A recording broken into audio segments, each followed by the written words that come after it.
कांग्रेस के नए प्रेसिडेंट तारिक अहमद कारा हमारे साथ हैं, उनसे बात करते हैं। कारा साहब, क्या लग रहा है कांग्रेस की क्या प्रायोरिटी होगी? अब आप नए अध्यक्ष बन चुके हैं, क्या प्रायोरिटी है आपकी? कांग्रेस की प्रायोरिटी तो लोग हैं। कांग्रेस की प्रायोरिटी ये कोई पावर नहीं है। पावर जो है कांग्रेस एक प्लेटफॉर्म की तरह यूज़ करती है। एक ऐसे प्लेटफॉर्म है जहाँ पे वो अपनी पॉलिसीज़ को इम्प्लीमेंट कर सके। तो वो प्लेटफॉर्म हासिल करने के लिए कांग्रेस तन मन धन से कोशिश करेगी। जम्मू के लोगों को एहसास हो चुका है कि वो ठगी गई बीजेपी के थ्रू। उनने जो 10 साल पहले जो उन्होंने वादे किए थे वो पूरे नहीं हुए, बल्कि जो उस दिन की सिचुएशन थी, चाहे इक्तिसादी तौर हो, चाहे बिजनेस वाइज हो और चाहे एडमिनिस्ट्रेटिव हो, हर रंग में रिलीजियस तरीके से हर रंग में एक्सप्लॉइटेशन जो की गई है, उसका जवाब इस बार कांग्रेस। लेकिन जो बात हो रही है वो बात हो रही है अलायंस की। क्या कांग्रेस पार्टी नेशनल कॉन्फ्रेंस के साथ अलायंस में जा रही है या नहीं जा रही है? कई दूसरे ऑप्शन भी कांग्रेस पार्टी देख रही है। आप ये किसी का नाम हमारे मुंह में क्यों डालना चाहते हैं? हमारा स्टैंड है कि Congress is open for any talks with any such authority, party और पर्सन जो बीजेपी के एजेंडा के खिलाफ हो। हमारे रास्ते उनके वास्ते खुले हैं, उनसे हम बात कर सकते हैं। खड़गे साहब और राहुल गांधी कल आ रहे हैं, इसको माना जाए कि ये चुनाव उनके लिए बड़ा चुनाव है? ये चुनाव जम्मू कश्मीर का चुनाव के साथ नहीं जोड़ा जाना चाहिए। ये चुनाव के साथ कनेक्टेड है ही नहीं। ये चुनाव अनाउंस होने से पहले का ही एक प्रोग्राम था, सिर्फ डेट उसमें फिक्स होनी थी। वही एक प्रायोरिटी है राहुल गांधी के लिए। जम्मू कश्मीर एक बड़ी प्रायोरिटी। जम्मू कश्मीर तो पूरे मुल्क के लिए प्रायोरिटी है।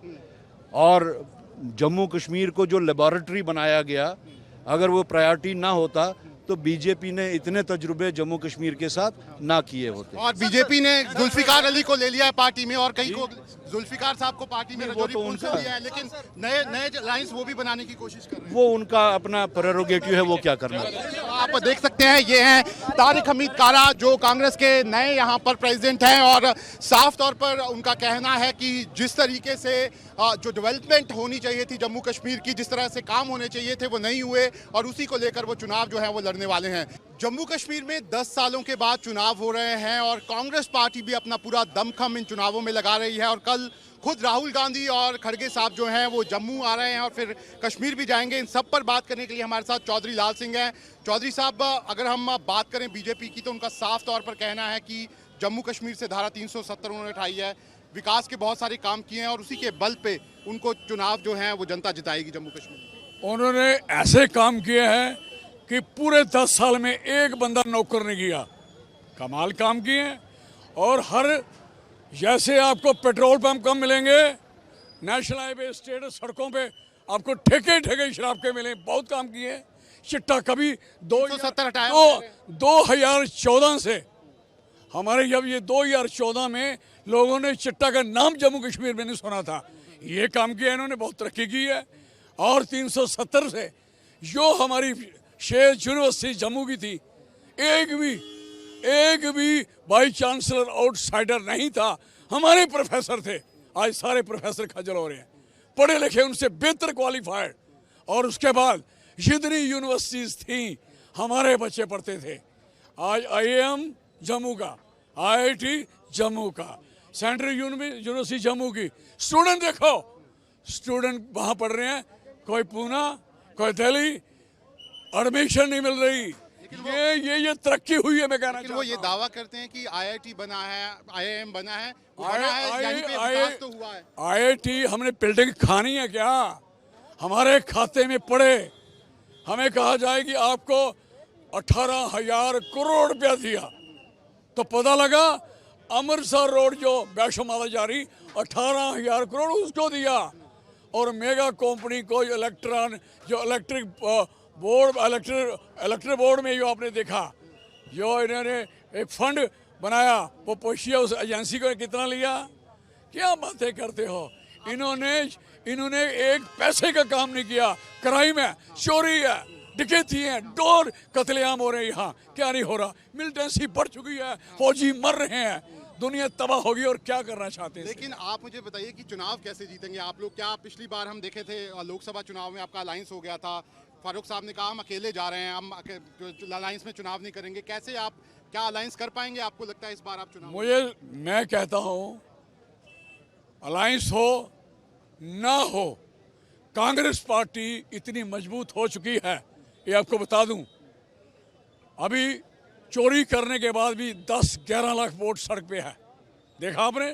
10 लाख वोट, और बोर्ड जिसने ना पैसा लिया हो, ना कोई रिश्वत खाई हो, ना शराब पी हो, और अपना खुद टाइम दे के वोट दिया हो, वो 10 लाख आदमी 10-10 वोट और जोड़ेगा तो जम्मू कश्मीर के वोट ही खत्म हो जाएंगे सारे मिलेंगे। अब मुझे बताइए, राहुल गांधी आ रहे हैं, आपको लगता है कि चुनावों से पहले ही अभी उनका सीधे अभी चुनाव का ऐलान हुआ और वो आ रहे हैं, कितना बड़ा फायदा है इससे कांग्रेस पार्टी को मिलने वाला है? बेसिकली वो चुनाव से पहले आना चाहते थे, ये अचानक से ये इलेक्शन अनाउंस हुआ, प्रोग्राम उनका पहले से था, और वो बात करना चाहते थे लोगों के साथ, क्या क्या तकलीफें मुश्किलें कैसे कैसे किए जाए, हालात को समझा जाए, वो आ रहे थे। अभी लोकसभा खत्म होने के बाद उनका प्लान था, लेकिन लोकसभा खत्म होने के बाद इन्होंने इलेक्शन अनाउंस कर दिया।